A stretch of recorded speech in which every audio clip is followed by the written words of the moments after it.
My love affair with Indian food began about 25 years ago when a lovely couple moved into our neighborhood. I always knew Indian food was delicious, but it wasn't until I made friends with Bharti that I learned just how easy so many of their dishes are to make. Today, I'm going to show you her recipe for Indian chicken curry in a hurry with no worries. Let's get started. Because Indian curry really does cook in a hurry, I look to put my rice in a rice steamer so that I can cook the curry while the rice is steaming. If you don't have a rice steamer, of course, you can just cook it straight on your stovetop the way you always did before. I'm adding basmati rice, which is classic in Indian food, and an equal amount of water, because in the rice steamer, the ratios are a little different. It's 1:1 instead of 2:1. I'm going to give this a quick stir. Turn my rice steamer on, and it's time to go make some curry.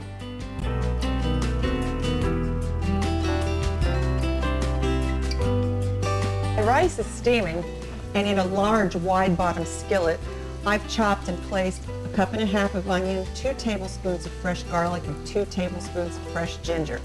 I've been sauteing those over medium heat for about 3 minutes, just until the onion begins to soften. I don't want anything to brown, especially the garlic, because that's going to make the dish get a little bit bitter.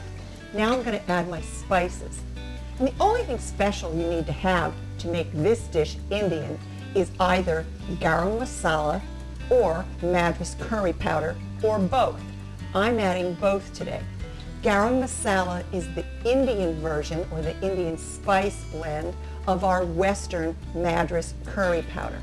I'm also adding a little bit of turmeric, which is going to give it just a little bit of earthy flavor and a really pretty yellow color. Some sea salt too. I'm just going to put all of those spices in. And I'm going to stir this around really quickly.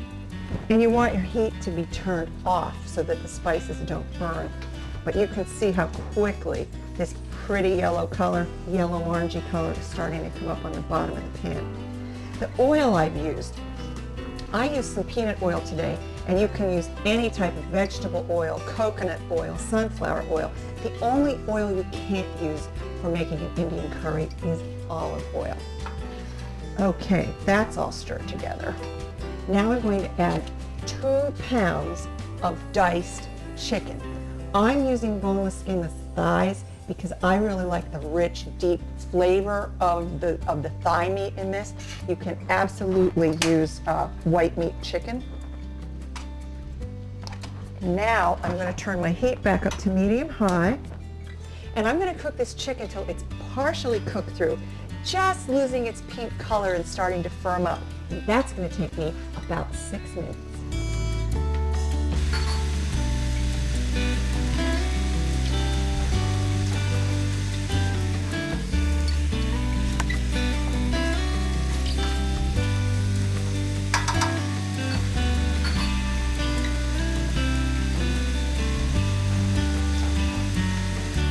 It's been exactly 6 minutes, and my chicken has lost its pink color.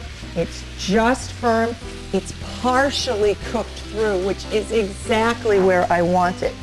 I'm going to add a 14.5-ounce can of diced tomatoes, undrained. We want that tomato juice in there. I'm going to stir this around. I'm going to lower the heat, and I'm going to let this simmer gently for another 2 to 3 minutes.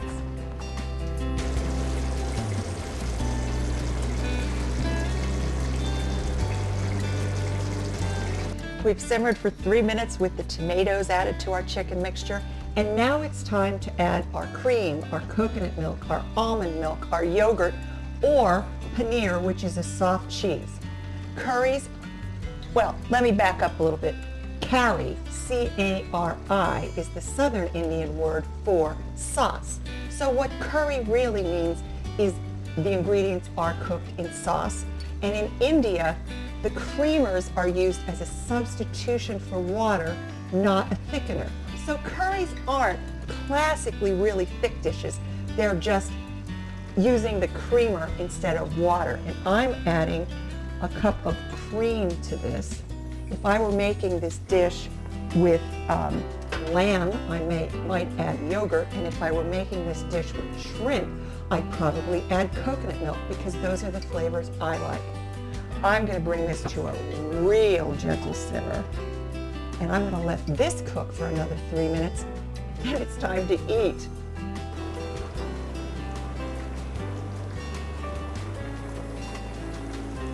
I'm opening up the rice cooker, and now I'm just going to lightly fluff all those wonderful grains with a fork.